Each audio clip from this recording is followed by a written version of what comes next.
જય માતાજી ખેડૂત ભાઈઓ, આપણી ખેડૂત ચેનલ માં સ્વાગત છે। અને આજે આપણે વાત કરવાની છે કે જે આંબાના બગીચા હોય જેને હાયરું નું કઈ રીતના મેળ ન આવતો હોય શાહ નો, કે આપડી એટલા જારી કરીએ તો ધારો કે અત્યારે આપડી 20 ની જારીએ વાવેતરામાં કરવાનું છે તો 8 હાયરું કરવાની છે। તો પછી આંબો પછી અમુક ટાઈમ વધે જતો હોય, ધારો કે વધે જાય તો પછી આવતા વર્ષે પછી 8 શાહ ન થાય તો 7 શાહ થાય। તો 7 શાહ નું આપડી પછી આમાં વાવેતર હે ને કરવાનો હરખો મેળ ન આવતો હોય। ધારો કે મિની ટ્રેક્ટર માં આપડી વાવીએ તો 4 દાંતે વાવવું પડે, તો પાછા ઉછેલી 3 દાંતો થાય એટલે આમાં મેળ આવે નહીં। તો આપડી ખેડૂત ભાઈઓ વાત કરવાની છે કે આમાં અમે જે આપડી ધાણા જીરાની વરણી આવે એમાં કોઈ દાંતાનો ફેરફાર કર્યો ને, અને એની આપડે આમાં અત્યારે ખાતર વાવીએ તો ખાતર કયું વાવીએ, કેટલું વાવીએ આપણી વિડીયોમાં વાત કરી, અને આમાં કઈ રીતના વાવેતર કરવાનું છે એ આપણે આમાં વિડીયોમાં જાણીએ। તો સૌ પ્રથમ પેલા આપણે વાત કરીએ કે આપડી જે આ ઓગણી દાતાની વરણી છે, તો હજી વરણી તમે બતાવો એમાં કોઈ જાતનો કઈ ફેરફાર નથી કરેલ દાતાનો, ઘણા એ સોડાવવા પડતો હોય। તો એમ આપડી વાત કરીએ ખાતર ની, કયું ખાતર વાવીએ તો ખાતર આપડે એંગલ સુપર વાવીએ, જે ડીએપી જેવું દાણે દેખાવમાં લાગે તમે જોઈ શકો। તો આપડે બીજા સફર હે એ ઊંધા કરી નાખ્યા અને આ બાજુ બે દાણા પેલા રાખ્યા એટલે આ બેમાં ખાતર ઉપાડે અને આપડી આ 2 કિલોનું વાવેતર કરીએ। તો આમાં એવ આપડી ઓગણી સાથે છે, તો એમાં આપડી આ બાજુથી જારીનો માપ લીધો તો જે આ નિકી અને મેરા આવે એ આ દાંડું બાજુમાં જે દાંતો હોય ને એમાં આપડે ખાતર અત્યારે વાવીએ, એક અહીંયા છે અને એક દાંતો છે અહીંયા, એટલે આ ને આ આગલો છે આ અને આ પાછલો દાંતો, એટલે 20 ની જારીએ 2 હાયરું થયું, પછી 2 હાયરું પાછું અહીંયા બરાબર, આ દાંત આગલા દાંતો આ હે અને આ ત્રીજામાં, એટલે બે સાઈડ ટૂંકમાં આ બે આ કોરા હે ને બે દાંતા વધે, 2 દાંતા ઓલી બાજુ 2 દાંતા વધે, આ કોરા નિકિયાન પાસે 1 દાંતો વધે। તો એમ આપડી એમ થાય કે પારી કરીએ ક્યારો તો એક બાજુ વધારે જગ્યા બરાબર, તો એના માટે સ્વીકાર કર્યો કે આપડી આ ક્યારો છે, ક્યારો આપડી અહીં લઈને આવ્યા બરાબર, તો ઓલી બાજુનો શેડો છે આ બાજુનો એમાં જગ્યા આકોરા વધારે રહીએ, તો આપડી આંબા સાથે જગ્યા વધારે રહીએ હાલે। ધારો કે આકોરા જગ્યા વધારે રહીએ બરાબર, તો આકોરા જગ્યા વધારે રહીએ હાલે, ધારો કે આંબા સાઈડ એટલે આપડી વાવેતરમાં માંડવી પાડવામાં નડે નહીં। પાછું જે આ મેન વૈસલો જે પારીનું પાટલું એ 20 નું પરફેક્ટ થવું જોઈએ બરાબર, તો એ 20 નું પરફેક્ટ થવું જોઈએ। એ આપડી જો આગળ ક્યારા કર્યા એમાં તે પટ્ટી ભેગી નહીં હોય, નકર આપડી આગળ માપે ને જ બતાડીએ તમને આ બાજુ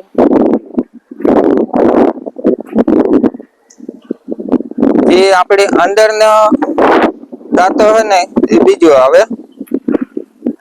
એક અહીંયા આવે હાર અને એક અહીંયા આવે બરાબર, એટલે આ 20 નો ગાળો થયો બરાબર, આ 20 નો ગાળો થઈ ગયો અંદર નો જોવાનો હોય બરાબર, જે આ વેસલું પારીનું પાટલું આ 20 નો ગાળો થઈ ગયો પણ કમ્પ્લીટ, એક દાંતો આ આવી જાય, આથી આ 10 ઇંચ અને આથી આ 10 ઇંચ, એટલે આ પાટલું એક થઈ જાય। તો આ એક શાહ આવ્યો, પછી અંદાજી લખીએ તો આ બીજો શાહ આવે, પછી આ ત્રીજો શાહ આવે ને આ ચોથો શાહ આવે, એટલે 4 દાંતે આમાં વાવેતર થઈ જાય। અને આ બાજુ જે 2 સાઈડ ના શેડા છે બરાબર, એમાં જગ્યા થોડીક રહી જાય, એટલે એ ગાંઠિક નું સારું આપડી છેલ્લે મગફળી પાડવી હોય તો આ પારીમાં દાંટો ન આવે, આ મૂળમાં આવે જાય દાંટો, એટલે મગફળી પાડવાની પણ મજા આવે, ને કદાચ આપડી બલૂંગ રાખવું હોય મિની ટ્રેક્ટર નું તો બલૂંગ પણ આખા ગયો બે સડે. તો આ રીતના આપણી કિયારાનું આ વરણીમાં જ બધું કરી નાખ્યું, કઈ ફેરફાર કર્યા વગર. તો લાગત ખેતર હોય, એક હરખું ખેતર કોઈ બગીચો ન હોય, એમાં આપણી આ વસ્તુ ન હાલે.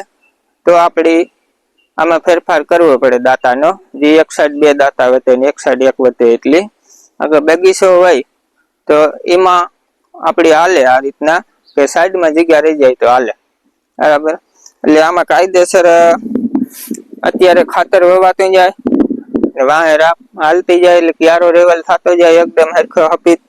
અને બીજા નંબરમાં કે આપણી આમાં દાતા દેખાતા હોય લીધા, બરાબર. એટલે આપણી જે આ પાછળનો દાંતો છે, આ પાછળનો દાંતા હે બે, એટલે આ અંદરના સડાના જે હે ને પારીના મૂળમાં, એ જે આગળના દાંતા હોય ને એમાં ખાતર. એટલે આપણી દાંતો આ રાખવાનો, બરાબર. આ ઈંડામણ દેખાય જ આમાં, એટલે આ દાંતો રાખીને વાવા દેવાનું. 4 દાંતા મિની ટ્રેક્ટરથી આવી જાય. એટલે એ રીતના આપણી આમાં કઈ ફેરફાર કર્યા વગર આ વગણી દાંતાની વરણી છે એમાં આપણી ખાતર વાવીએ.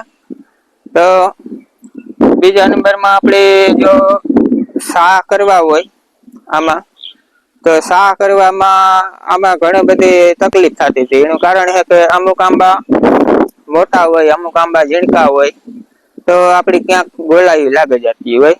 તો આ મોટા ટ્રેક્ટર હોય તો વરણી હોય તો આપડી એક સાઈડ હરખો હપીત જ થતું જાય. પછી આપડી પારી કેવી કરવી ન કરવી એ આપણા ઉપર આધાર છે, બરાબર. એટલે કાયદેસર આમાં પરફેક્ટ રીતના ખાતર વવાઈ જાય. આ વગણી દાતાની દાંડવાની જે વરણી છે એ. તો આપડી જો આ રીતના જો આ કિયારો લઈને આવ્યા, એ પાછા આ કિયારો લઈને જાય, બરાબર. એટલે પરફેક્ટ આ રીતના બધામાં આપડી આગળ બધે બતાવે. આ બાજુનું બધું ખાતર વવાય ગયું અને આ બાજુનું બાકી છે. જો આ રીતના ઉથલ લાગતું જાય અને પાછું મિની ટ્રેક્ટર એ ઉથલ વવાતું જાય. અને બીજો ફાયદો એક એ પણ છે કે આંબાની જે આપણી પેલા નકર જો સા કરવા હોય તો આપડી પેલા મરથી ધોરીઓ કરવો પડે આંબાનો, અને પછી સા કરવા પડે. તો જગ્યાનો એડજસ્ટ ન રહીએ કે આપડી ધોરીઓ કવડો કરવો હોય. તો આમાં પરફેક્ટ રીતના જગ્યાનો એડજસ્ટ થઈ જાય, ધોરીઓ એના રીતના થઈ જાય, ખાલી જરા હલાડવો પડે. અને બીજા નંબરમાં ખાસ વાત કે આપણે જો કદાચ સા કરે અને પછી ધોરીઓ કરીએ તો પાછું ટ્રેક્ટર હાલે ધોરીઓ કરવા માટે. તો એમાં પછી આપડી જે સા હોય એ ભૂહાઈ જતા હોય, એટલે એ બધા પ્રશ્ન થતા હતા. એટલે પછી આપણે આમાં આ વરણીમાં ચેક કર્યું કે આ રીતના હાલ છે, આ બાજુ બે બાજુ જગ્યા રહી જાય એટલે હાલે થોડી ઘણી વધારે. અને આપણે અત્યારે સિંગલ સુપર જે ખાતર આવે એ વાવીએ. અને કોઈ ખેડૂતો એ અનુભવ કર્યો હોય એ ખાતરનો તો જણાવજો કોમેન્ટમાં કેવું ખાતરનું રિઝલ્ટ છે એ. તો આપડી મળીએ પાછા બીજો વિડીયોમાં. વિડીયો સારો લાગ્યો હોય તો લાઈક કરી દીજો, ચેનલમાં નવા હોય તો સબસ્ક્રાઈબ કરી દીજો. જય માતાજી બધા ખેડૂત ભાઈ.